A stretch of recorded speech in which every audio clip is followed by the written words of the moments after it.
Wie stabil ist unser 4-3-3? Werden wir uns den Platz in den Playoffs sichern und festlegen? Das gilt es heute zu beantworten im nächsten Champions League Spiel gegen Racing Straßburg. Die sind 26. Wir sind 10 Plätze davor, aber auch nur durch 2 Punkte getrennt. Da seht ihr, wie eng das Ganze durch dieses neue Champions League Format, durch diesen Modus, durch diese Ligaphase sein wird bis zum Schluss. Also ich glaube, dass selbst am letzten Spieltag noch Entscheidungen ausstehen, wer weiterkommt, wer in die Playoffs einzieht und so weiter. Das finde ich echt eine coole Sache. Also dahingehend mal wirklich Props an die Ligaphase, die jetzt schon zum 2. Mal stattgefunden hat. Das ist auf jeden Fall was anderes als die Gruppenphase.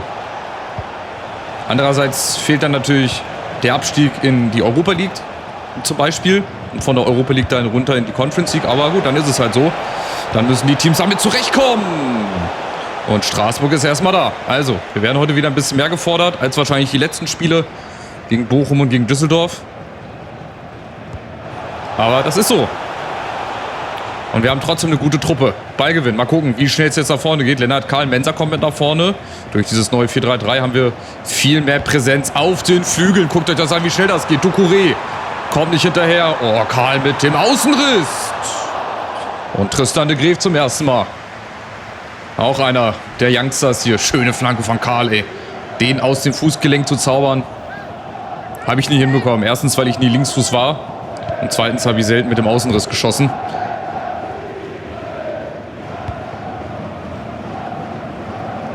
Aber Straßburg, das ist ja so eine Farmmannschaft von Chelsea. Die haben ungefähr die Hälfte der Chelsea-Mannschaft geliehen. Haben es ja auch bis ins Halbfinale der Conference League geschafft. Achtung, jetzt sind sie vorne. Ott muss ran. Avasieren. Bisschen Billard, bisschen Ping-Pong. Aber Braun ist da und leidet den nächsten Konter ein. Über anderes Chema, Kusiasare und Mensah. Da muss es schnell nach vorne gehen. De Greef. Ich glaube und ich hoffe kein Abseits. Und jetzt Mensah in der Mitte sehen. Und auf der Linie wird geklärt. Oder kurz vorher. Guter Angriff. Da wäre der Keeper schon geschlagen gewesen. Weiter Druck machen. Vorne drauf gehen, so gut wie es halt eben geht. Ich habe schon das Gefühl, jetzt, da ich ja das 3. oder 4. Spiel mit dem 4-3-3 spiele, dass uns das schon so ein bisschen was gebracht hat. Also es bringt auf jeden Fall was. Defensiv stehen wir vielleicht ein bisschen stabiler. Dadurch, dass ich jetzt auch ein bisschen defensiver stehe, also nicht mehr so hoch, werden wir nicht mehr ganz so leicht überspielt. Und nach vorne hin geht aber trotzdem immer noch was. Ja, Barcelona gegen Dynamo Kiew, Dynamo Moskau. Ich glaube, Dynamo Kiew ist es 1-1. Auch die Bayern sind hier im Game bei uns in der Ligaphase momentan noch nicht mal auf dem Playoff-Platz. Also ihr seht, viele andere größere Mannschaften haben viel mehr Probleme als wir. Ja, so ein Playoff-Platz wäre nicht nur finanziell ganz geil, dann könnten wir vielleicht im Winter, wenn wir das Geld kriegen, nochmal nachlegen, sondern halt auch ja, aufgrund des Wettbewerbs schon alleine, dass wir dann nochmal 2 Runden mehr haben. Aber bis dahin ist es noch ein langer Weg. Wir haben dann noch Schachtar Donetsk, wir haben dann noch Real Sociedad, wir haben Real Madrid und noch einen Gegner, der mir jetzt nicht gerade spontan einfällt. Müssen wir da nochmal gucken. Aber zumindest die Playoffs sind möglich. Es ist auch noch das direkte Weiterkommen möglich. Dazu müssen wir jetzt aber die nächsten 4 Champions League Spiele gewinnen. Aber ihr seht, wenn man so Gegner hat wie Straßburg, ist das nicht ganz so einfach. Aber wir geben uns Mühe. Ich warte hier eigentlich immer auf den Ballverlust, beziehungsweise auf den Moment, um dann mal ins Pressing zu gehen. Aber Straßburg lässt uns nicht. Die lassen den Ball schön laufen, arbeiten sich hier Stück für Stück nach vorne und dann versuchen sie ihre Chancen hier zu ergreifen. Morera gegen Ott auf der Außen. Ja, Hackespitze 1, 2, 3 wieder. Das altbekannte Schema. Pfeiffer ist dazwischen. Sehr, sehr schön. So, Mensah. Oh, da wäre die Grätsche fast da gewesen. Hätte auch gelb geben können oder rot. So, kommt Straßburg nach vorne. Ott ist da, nur stellen. Oh, die Zweikämpfe müssen wir gewinnen. Die dürfen hier nicht reinkommen in den Strafraum. Dann sieht es böse aus. Schema. Oh, Pfeiffer ist da und Avasieren klärt auch. Also, Verteidigung steht. Ich versuche die Innenverteidiger nicht anzuwählen, weil ansonsten mache ich eine falsche Bewegung. Und dann ist Straßburg frei. Vor dem Tor Morera kommt, da kommt Silla mit dem Kopf. Aber wenn die Gegner schon keine Eckballtore machen und wir nicht, das ist doch ein Zeichen, oder? Also ich meine, Gut, Benfica hat mal ein Eckballtor gegen uns geschossen, wir noch gar nicht. In den ganzen 3 Jahren, wo ich jetzt hier bei Duisburg bin, ich kann mich nicht an ein einziges Eckballtor erinnern. Egal, wir schießen unsere Tore auch aus dem Spiel heraus. Mensah, ja, vielleicht auf Karl nochmal unten. Oh, der Rebound. Und Falcone aber im Tor. Ist hat den Ball sicher.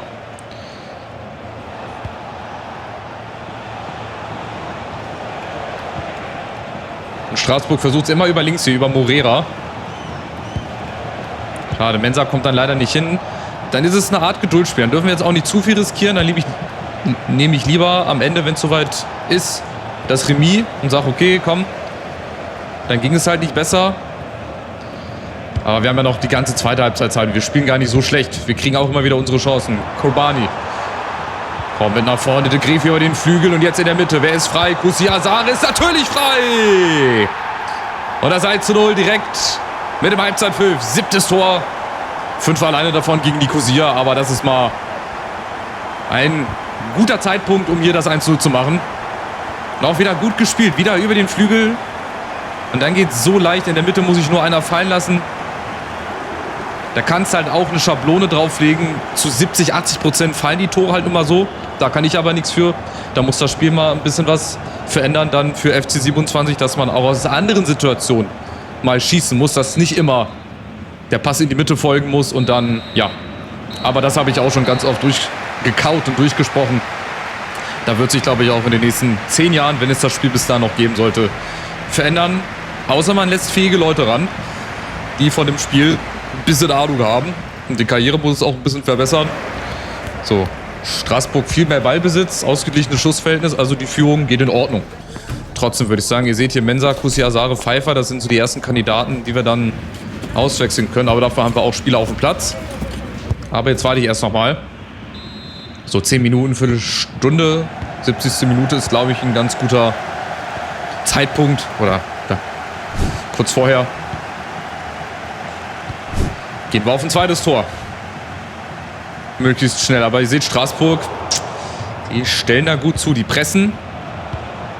Deren Pressing funktioniert. Und dann sind wir hinten gefragt. Achtung, Pfeiffer schön da lassen, wo er ist. Und Rice sehr gut antizipiert. Auch der so unaufgeregt. Der wird auch noch so viel stärker. Der kriegt mindestens mal ja, an die 90, wenn nicht sogar mehr. De Gref lässt sich fallen. Gut gespielt. So, jetzt mal Rice über den Flügel. Ja, De Gref muss hinterlaufen. Dann kriegt er den Ball. Schade, der wäre gut angekommen wahrscheinlich. So, und jetzt fehlt Rice hinten. Aber wir stehen. Ihr seht, die Gegner, die kommen nicht mehr so schnell hinter unsere Abwehr. Also das hat dieses 4-3-3 und auch diese Reglerverschiebung gebracht. Aber trotzdem müssen wir zusehen, weniger Fehler zu machen als der Gegner. Rice steht richtig gut. So, jetzt kann schnell gehen. Kusi Azar und De Gref. Nicht so gut der erste Kontakt, aber trotzdem die Chance aufs 2:0. Oh, warum täusche ich denn an? Warum schieße ich nicht einfach? Hä? Was ist mir da denn in den Kopf geschossen? Keine Ahnung. Vielleicht habe ich gedacht, dass die beiden Straßburger auf mich zugestimmt kommen, dass die dann vielleicht am Ball vorbeisegeln oder so. Keine Ahnung. Aber wir machen weiter. Wir haben mehr Ballbesitz. Wir werden jetzt dominanter. So Mitte der zweiten Halbzeit. Stellen aber trotzdem gut zu und die sind oder warten auf so Situationen. Auf die Ballgewinne, dass sie schnell umschalten können, aber das dürfen wir nicht zulassen. Lieber noch ein zweites Tor machen. Lennart Karl gegen Morera. Und 2 Mann auf dem Flügel. Anderes Schema. Rice. Muss mal ein Abschuss folgen, aber es ist halt... Oh, da kam mal die Grätsche. Und dann war Kusi Azar im Abseits. Wir kommen gut bis zum Strafraum, aber dann ist irgendwie Schluss. Dann geht irgendwie nicht mehr. Jetzt wechsle ich mal die 3 aus, die ich gerade besprochen habe. Der Cut kann auch Innenverteidiger. Oh, voll gut eigentlich. Guck mal, aber das verstehe ich nicht. Der hat oben ZDM und ZM. Der hat überhaupt gar keinen Innenverteidiger. Also, dass er Innenverteidiger spielen kann. Der kann aber trotzdem Innenverteidiger spielen. Aber ich würde trotzdem einen gelernten Innenverteidiger dahin stellen. Mit Kaspar. Aber das muss mir mal einer erklären. Und da habe ich wieder Spieler, die auf der Position spielen können, da wo sie spielen. Aber die haben dann irgendwie ein Minus. Ich weiß nicht, liegt es da an der Spielform oder an der Form generell? Ist ja auch egal. Jetzt müssen wir uns erstmal aufs Verteidigen hier fokussieren. Denn Straßburg ist wieder vorne. Ott über den Flügel. Aber nicht gut ausgesehen. Achtung, in der Mitte zu viel Platz. Außenrissschuss, aber geblockt. Diesmal stehen wir dazwischen. Aber Straßburg bleibt drauf. Oh nein, Weiß kommt nicht in den Zweikampf. Aber der Kopfball Gott sei Dank auch zu unpräzise. Also ihr seht, Straßburg ist noch da. Die werden jetzt wahrscheinlich auch ein bisschen offensiver haben. Oder spielen mit einer Dreierkette. 3-4-2-1. Müsste dann eigentlich hinten... Müssten dann Lücken sein. Ich weiß nicht, ob sie jetzt gerade umgestellt haben auf Dreierkette oder schon immer so spielen. Auf jeden Fall kommt Rice. Oh, da ist doch die Lücke. De Graef, ein Doppelpass mit Droh. Ah, schade. Fehlt nicht viel. Wenn er da den Ball gewinnt, dann ist die Chance da zum Zirkeln. Oh, das meine ich, ey. Das ist schlecht verteidigt. Das geht nicht. Auf so einem Niveau darfst du nicht so verteidigen. Achtung, Kaspar ist da. Kaspar läuft ein. Sehr gut. Gut verteidigt. So, mal Entlastungsangriffe. Wo ist das 2-0? Lennart Kahl. Wichtige Durchsage jetzt, hier drauf zu gucken auf den Angriff. Wieder mit dem Außenriss. Bisschen zu weit, aber da kommt Rice. Vielleicht mit dem Kopf. Ja, zweite Halbzeit ist ein bisschen mau mit Chancen. Also wie gesagt, bis zum Strafraum ist das wirklich alles gut, aber danach dann verlassen uns so ein bisschen die Kräfte und die Ideen. Und Straßburg kommt. Luis Moreira, über den geht auch sehr, sehr viel. Moreira gegen Ott. Ich gebe ihm mal nicht die Außenbahn. Schema ist da zur Unterstützung und wieder die Entlastung über Lennart Kahl. Der läuft sich heute auch runter auf der rechten Seite. Lauf durch da oben, sprinte. Du hast doch noch ein bisschen Kraft, ey. Obwohl schon die 80. Minute ist. Jetzt Kahl in die Mitte. Oh, da doch nicht. Der war eigentlich gar nicht geplant, dahin zu kommen. Panicelli, so, es laufen die letzten Augenblicke. 10 Minuten noch mit Nachspielzeit. Der Sieg wäre Gold wert. Aber noch ist er nicht unter Dach und Fach. Ott ist dazwischen sehr, sehr gut. Also die Verteidigung macht heute wirklich einen richtig guten Job. Vorne geht nicht ganz so viel. Vor allem in der zweiten Halbzeit haben wir gar nicht so viele Chancen. Aber manchmal braucht es auch nur ein Tor. Gerade auch auf dem Niveau. Aber vielleicht machen wir jetzt noch eins über Droh. Sehr schön gemacht. Droh! Ja, halb Seite, halb Vollspann. Trotzdem, guter Versuch. Enkiso kommt auch noch rein. Ich kenne die halt alle gar nicht. Ich weiß gar nicht, wie gut die sind oder auch nicht. Ich weiß nur, wie gut und wie schlecht unsere sind.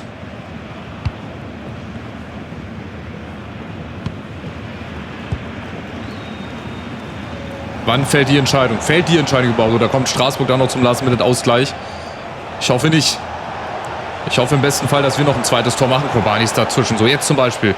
Wir haben 5 gegen 3. Oh Gott, wir haben so viel oder eine große Überzahl. Wenn wir es jetzt einfach gut ausspielen, sagt sich immer so einfach. De Graef. Und jetzt Sarko in der Mitte vielleicht sehen. Sarko kommt ran und Droh ist da. Mit ein bisschen Glück.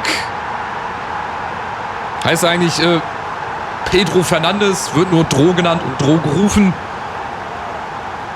Und macht mit Schlusspfiff der zweiten Halbzeit das 2:0. Wie es zustande gekommen ist, glücklich. Hat sich jetzt auch nicht unbedingt angedeutet. Da nützt auch dieser grüne Streifen nichts auf dem gelben Trikot hier. Der Ball war schon gar nicht schlecht gespielt und dann, wie gesagt, ist es halt Glück. Glück des Züchtigen, keine Ahnung, nennt wie ihr es wollt. Aber Droh steht halt richtig, muss den Ball nur noch einschieben. Und dann machen wir in der ersten Halbzeit mit der letzten Aktion und in der zweiten Halbzeit mit Spielende die beiden entscheidenden Tore, die uns zum 2:0 Sieg bringen gegen Straßburg, die uns weiterhin die Chance am Leben erhalten, uns direkt fürs Achtelfinale zu qualifizieren, mindestens mal den Playoff-Platz zu sichern. Und von daher ein rundum gelungener Champions-League-Abend. Hier sehen wir noch mal ein paar andere Ergebnisse. Leipzig gewinnt klar und deutlich, Leverkusen verliert. Barca habe ich jetzt gerade nicht gesehen aus dem Augenwinkel, glaube ich, haben auch gewonnen. Und jetzt geht es in der Bundesliga weiter. Ohne Rücksicht auf Verluste, jetzt haben wir 4 Tage Pause. Gegen wen haben wir denn noch? Wir haben jetzt noch gegen Schachtja Donetsk, gegen Racing Straßburg, gegen Sociedad, gegen Real und wer war denn unser letzter Gegner in der Champions League? Müssen wir gleich nochmal gucken. Also Wolfsburg, vorausblickend. Vielleicht haben wir die Chance, Tabellenführer zu werden, wenn Leipzig nicht gewinnt oder beziehungsweise wenn die schon gespielt und gepatzt haben. So, nächsten italienischen Spieler. Oh, hier habe ich 3. Riccardo Bernardi, Alberto Bruno, Filippo D'Angelo. Das könnten auch irgendwelche italienischen Volkssänger sein. Eigentlich müsste ich die 3 mal hier verpflichten. Mal gucken, wie gut die sind hier. Alberto Bruno und Filippo D'Angelo. Die anderen, die kann ich mal ignorieren. Ich werde aus denen nicht mehr viel machen können. Aber ich sehe schon, D'Angelo hat eine 63er Gesamtstärke. 67er Gesamtstärke hat sogar Vincenzo Valentini. Müsste ich eigentlich hochziehen. Hier, D'Angelo auch. Wo sind die anderen? Die sind ein bisschen weiter unten, ne? Alberto Bruno ist halt 15 Jahre alt, den können wir noch nicht hochziehen, aber das sind ganz, ganz viele Leute, die man gut entwickeln könnte über die nächsten 10 Jahre. Aber wie gesagt, da das ja immer eine letzte Saison mit dem MSV Duisburg, wird sich da jetzt nicht mehr viel ändern. Vielleicht muss ich einfach im nächsten EAFC die Parts so machen, dass man auch mal ein bisschen weiter vorankommt. Also Leipzig hat schon gespielt, Leipzig hat gewonnen. Wir müssen also nachziehen. Bayern spielt jetzt gegen Frankfurt, das ist gut für uns. Die nehmen sich gegenseitig die Punkte. Dortmund gehen wir von aus, die gewinnen gegen Düsseldorf. Gladbach, Leverkusen. Ja, mit ein bisschen Glück gewinnen die Gladbacher das, haben sie 3 Punkte mehr. 23, wir müssen aber also jetzt die Spiele gewinnen, die jetzt kommen. Wolfsburg wird jetzt ganz wichtig, um dran zu bleiben an Leipzig. Jetzt schaue ich gerade nochmal hier in den Kalender rein, wer es noch war. Schachtar Donetsk, genau. Dann haben wir Heidenheim, Darmstadt. Das sind eigentlich 2 Mannschaften, da musst du gewinnen, auf dem Papier. Ich sag nur, wie es ist. So, dann haben wir noch Sociedad und Real. Das war's. Ich dachte, wir haben noch... Ja, wir haben jetzt noch 3. Achso, das war das 5. Ja, ich habe gedacht, das gegen Straßburg war das 4. Champions League-Spiel. Das war das 5. Gut, dann stimmt es. Also Schachtar Donetsk, dann Real Sociedad, dann Real Madrid. Was ich jetzt nochmal machen wollte, ist, dass wir auf die Champions League-Tabelle gucken, weil ich möchte ja gucken, wie viele Punkte wir noch brauchen, wo wir jetzt sind. Wir sind 9. 1 Punkt hinter Feyenoord. Celtic Glasgow ist 6. Real ist auf der 1. 5 Spiele, 5 Siege. Okay, die rasieren einfach mal komplett weg. Und wir haben 4 Punkte Vorsprung vor Platz 25. Also 24. sind jetzt die Bayern, 4 Punkte Vorsprung. Das heißt, wir könnten uns jetzt auch rein theoretisch noch eine Niederlage erlauben. Dann wären wir aber immer noch in den Playoff-Plätzen, weil die anderen Teams spielen ja auch alle gegeneinander. Vielleicht in dem unteren Bereich viel mehr. Straßburg ist zum Beispiel 30. jetzt. Gut, Apoel unten mit La Louvire. Da glaube ich immer noch, dass das aus Rumänien ist oder aus irgendeinem Land aus Osteuropa. Naja, also, sei es drum. Wir sind richtig gut drinne. Wir haben eine stabile Defensive. Vorne die Offensive, die bombt immer. Und jetzt gegen Wolfsburg hoffentlich seid ihr wieder mit dabei, um weiterhin dran zu bleiben an Leipzig. Macht's gut, bis zum nächsten Part. Ciao, ciao.